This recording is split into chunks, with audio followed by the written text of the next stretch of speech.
हरियाणा रेवाड़ी से कांग्रेस के विधायक चिरंजीव राव ने कांग्रेस नेता रणदीप सुरजेवाला के राक्षस वाले बयान पर प्रतिक्रिया व्यक्त करते हुए कहा, किसी भी नेता को अपनी बात रखने के लिए सही शब्दों का करना चाहिए चयन। केंद्रीय मंत्री राव इंद्रजीत सिंह द्वारा दक्षिणी हरियाणा व प्रदेश में हुए चहुमुखी विकास होने पर दिए बयान पर कहा, चुनाव के वक्त बदलती रहती है राव इंद्रजीत सिंह की भाषा। चुनाव से पहले और चुनाव के वक्त बदल जाती है उनकी भाषा। राव की बेटी आरती राव ने कुछ दिन पहले ही दिया था बयान, अगर भीड़ एकत्रित करनी है तो सीएम को बदलना होगा।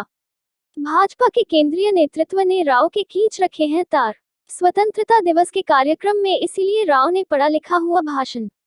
बीते दिन मेवात में हुई सद्भावना बैठक पर प्रतिक्रिया व्यक्त करते हुए कहा, भाजपा कर रही है सद्भाव खराब करने की चेष्टा।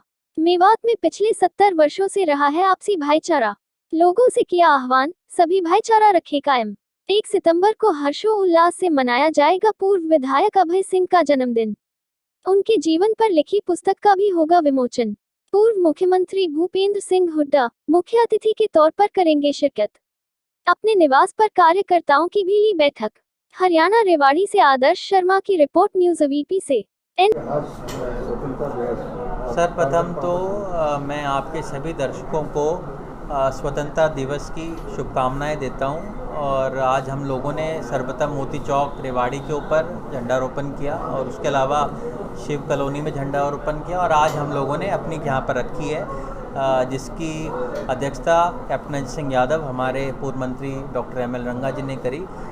मुख्य रूप से आज जो हमने कार्यक्रम यहाँ पर करा है उसका मकसद है 2 हमारे कार्यक्रम आने वाले समय के अंदर हम लोग करने जा रहे हैं। पहला तो हमारे दादाजी स्वर्गीय राव बैस सिंह जिनका 100वां जन्मदिन 1 सितंबर को है, उनकी के किताब का विमोचन करने हम लोग जा रहे हैं, जिसके अंदर पूर्व हमारे मुख्यमंत्री भूपेंद्र सिंह हुड्डा जी उस कार्यक्रम के अंदर शिरकत करेंगे। उसके अलावा हमारे कैप्टन अजय सिंह यादव जी और भी बहुत सारे देश और प्रदेश के अलग अलग पार्टियों से हम लोगों ने नेताओं को वहाँ पर बुलाया है और बहुत जल्द उसके बारे में भी हम आपको जानकारी दे देंगे।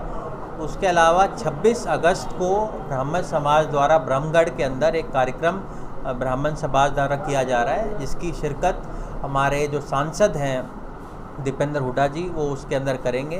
कैप्टन अजय सिंह यादव जी, हमारे पूर्व स्पीकर कुलदीप शर्मा जी और भी समाज के और पार्टी के वरिष्ठ नेता जो ब्राह्मण समाज से संबंधित हैं वो लोग उस कार्यक्रम के अंदर आएंगे। तो इसी जो कार्यक्रम थे उसके लिए हम लोगों ने आज ये मीटिंग रखी थी। 15 अगस्त पूरा देश जो है आज़ादी के जश्न मना रहा है, सड़कों के ऊपर मीटिंग देखा है, ऐसा लगता है। देखिए, मुझे लगता है बड़े ही दुख की बात है कि हमारे आशा वर्कर भी आज आप देखते हैं उन्होंने कितना काम कोविड काल के दौरान भी किया, कितना वो मेहनत पूरे दिन करीबन 12-14 घंटे काम वो करती हैं, उसके बाद उनको 4000 रुपये केवल मात्र मिलना मुझे लगता है बहुत दुखद है। और आज के दिन भी मुझे लगता है काला दिवस के रूप में वो लोग उसको मना रहे हैं। आप सेक्रेटरीट के पास भी देखेंगे हमारे बहुत सारे कर्मचारी साथी वहाँ पर धरने पे बैठे हुए हैं और इसी तरह का जो आपको हाल है वो पूरे प्रदेश में लगातार आपको नज़र आएगा। कोई भी ऐसा वर्ग नहीं है, चाहे कर्मचारी हो, व्यापारी हो, आपके हमारे युवा साथी हैं, हर वर्ग इस सरकार से दुखी है। तो मुझे लगता है कहीं ना कहीं जब अंत का समय आता है उसी तरह के हालात आज प्रदेश के अंदर और देश के अंदर नज़र आ रहे हैं। विधानसभा सत्र शुरू हो रहा है, क्या करेंगे इसके बाद? देखिए, विधानसभा सत्र आप जानते हैं कि 26 तारीख से शुरू हो रहा है। उसके अंदर कई सारे मुद्दे ऐसे हैं जिनको हम लोग उठाएंगे। प्रमुख रूप से आप जानते हैं कि भाई एक वादा 2016 के अंदर हमारे मुख्यमंत्री जी ने किया था एम्स का, जो मनेठी के अंदर उन्होंने कहा था। उसके बाद हमारे सांसद भी लगातार ये वादा यहाँ की जनता से कर चुके हैं और उसके बाद 2019 में स्वयं प्रधानमंत्री जी के वादे करने के बावजूद जो एम्स नहीं बन पाया उसका मुद्दा हम लोग उठाएंगे। बस स्टैंड जो रेवाड़ी और धारड़ा का नहीं बन पाया है उसके लिए, बढ़ता भ्रष्टाचार जो आज पूरे प्रदेश के अंदर है, उसके अलावा जो गंदे पानी की समस्या जो मुख्यमंत्री जी के सामने आने के बावजूद भी आप देखिए उसकी जो तीव्रता है वो दुगनी हो गई है।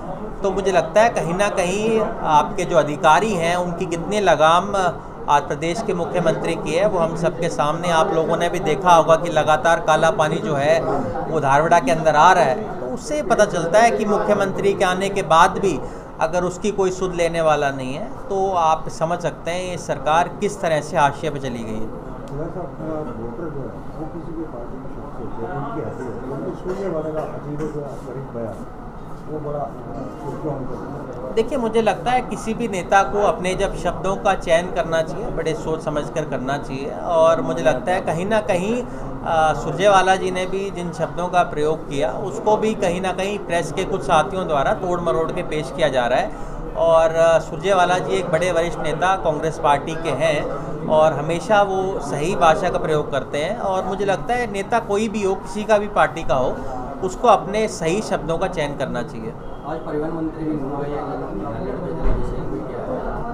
देखिए, मुझे लगता है एक सद्भाव की भावना जो हमेशा हमारे मेवात और इस क्षेत्र की रही है, भाईचारा हमारा दोनों समुदाय का हमेशा रहा है। आप देखिए 70 साल से देश के अंदर कहीं भी दंगे हुए हों, हमारे मेवात के अंदर कभी भी इस तरह के दंगे नहीं हुए। पिछले साल भी आप लोगों ने देखा था इस तरह की यात्रा निकाली गई, तब भी इस तरह की कोई सांप्रदायिक हिंसा वहाँ पर नहीं हुई।